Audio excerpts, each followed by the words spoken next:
अस्सलामु अलैकुम वरहमतुल्लाहि वबरकातुह। नेकी के सफ़ीर, दिल से जो बात निकलती है असर रखती है। एक बूढ़ा था, वो अपने मोहल्ले के मस्जिद का इमाम था। उसने सारी ज़िंदगी नमाज और कुरान की तालीम में ही बसर की थी।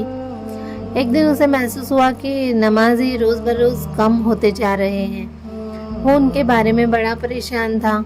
वो उन्हें अपने औलाद की तरह समझता था। एक दिन उसने चंद नमाजियों से पूछा, क्या बात है कि लोग नमाज के लिए नहीं आते, खुसूसन नौजवान तो मस्जिद के करीब भी नहीं फटकते। नमाजियों ने जवाब दिया, लोग लहव लआब में पड़े हैं और डांसिंग हॉल में नाच गाने में लगे रहते हैं। इमाम साहब ने कहा, डांसिंग हॉल, ये क्या चीज़ है?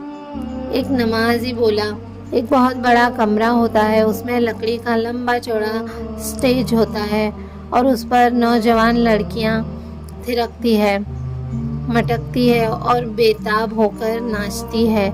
लोग उनके इर्द गिर्द बैठते हैं और उन्हें भूखी निगाहों से देखते रहते हैं, तालियां बजाते हैं और उनके हुनर की खूब दाद देते हैं। बूढ़े इमाम ने कहा, अल्लाह की पनाह, क्या जो लोग इन नाचने वाली नौजवान लड़कियों को देखते हैं वो मुसलमान है? लोगों ने कहा, जी हाँ। बूढ़े इमाम ने मुकम्मल बेजारी का इजहार करते हुए कहा, ला हौल वला कुव्वत इल्ला बिल्लाह। ये तो बड़ी गहवानी सूरत हाल है। हम पर फ़र्ज़ है कि ऐसे लोगों को हिकमत के साथ नसीहत करें और सिराते मुस्तकीम पर गामज़न करने की कोशिश करें। इमाम साहब की बात सुनकर लोग बहुत हैरान हुए। उन्होंने पूछा, मौलाना, क्या आप नाच घर जाकर लोगों को वाइज़ व नसीहत करेंगे?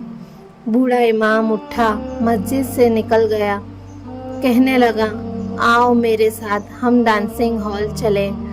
लोगों ने बड़ी कोशिश की कि उसे उसके इरादे से बाज रखें। नमाजी कहने लगे, हजरत, डांसिंग हॉल न जाइए, वो गुनाहों का बाड़ा है। वहाँ के लोग वहशी हैं, जानवर है, दरिंदे हैं, शैतान के चेले हैं। वो बदतमीज़ लोग आपकी हंसी उड़ाएंगे, ठट्ठा मखौल करेंगे, आप पर तरह तरह के फ़करे कसेंगे, आप पर सब व शितम के तीर बरसाएंगे। आप उनके मजाक का निशाना ना बने। बूढ़े इमाम ने भराई हुई आवाज़ में कहा, मेरे अजीज़ों, गौर करो, क्या हम मोहम्मद सल्लल्लाहु अलैहि वसल्लम से बेहतर हैं? क्या कलमाए हक़ की तबलीग में अल्लाह के रसूल सल्लल्लाहु अलैहि वसल्लम पर आजमाइशें नहीं आई? क्या उनका मजाक नहीं उड़ाया गया? क्या उन्हें साहर व मजनून नहीं कहा गया? क्या उनकी राह में कांटे नहीं बिछाए गए?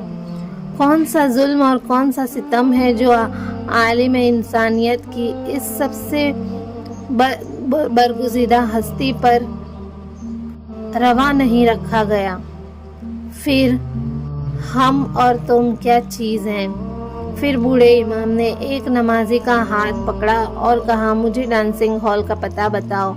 इमाम साहब अज़ीमुस्सैम के साथ चल दिए। गोया वो ज़बान हाल से कह रहे थे, अब रास्ते में जहसत मिले या अजल पड़े, तुम सोच कर उठाओ कदम, हम तो चल पड़े। वो डांसिंग हॉल में पहुँचे। नाच घर के मालिक ने उन्हें दूर ही से देख लिया। उसका ख्याल था कि शायद कहीं वास के लिए जा रहे हैं। बूढ़े इमाम साहब अपने साथी के साथ उसके पास जा पहुँचे। वो बड़ा हैरान हुआ। उन्होंने डांसिंग हॉल के दरवाजे का रुख किया तो मालिक ने पूछा, फरमाइए, क्या चाहते हैं? बूढ़े इमाम ने कहा, हम डांसिंग हॉल में मौजूद लोगों को वाइज़ करना चाहते हैं। हॉल का मालिक उन्हें बड़ी हैरानी से देखने लगा। उसने उनकी ये दरख्वास्त कबूल करने से माजरत चाही। बूढ़े इमाम ने उससे बड़ी नरमी से बातचीत की, उसे उसके बदले में अजर अजीम की खुशखबरी सुनाई, लेकिन उसने साफ इनकार कर दिया।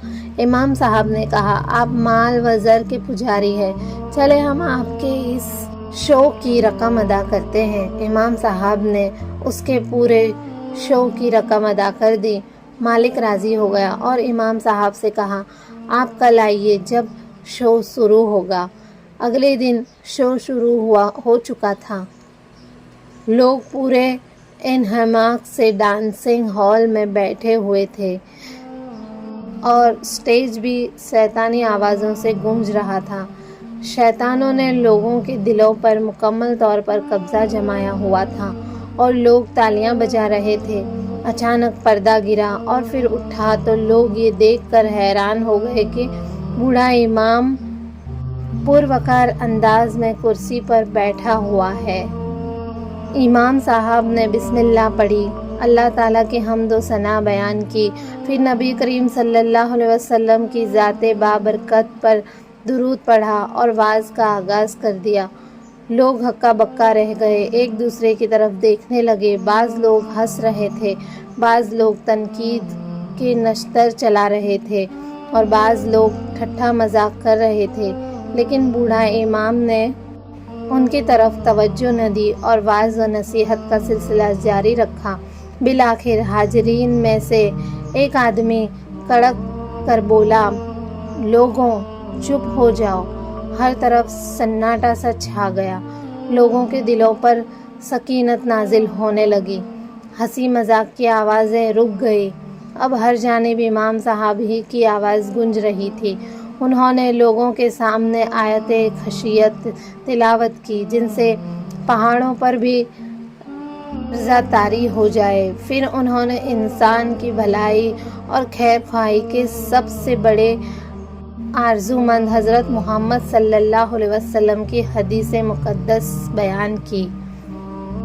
ایمان اور اعمال صالح کی برکت و حسنات سے آگاہ کیا، نیکی کرنے والوں کے درجات کی بلندی کے احوال سنائے اور اللہ کے باغیوں، شیطانوں اور نافرمانوں کے لرزہ خیز انجام سے ڈرایا اور حاضرین کو درس عبرت دینے لگے۔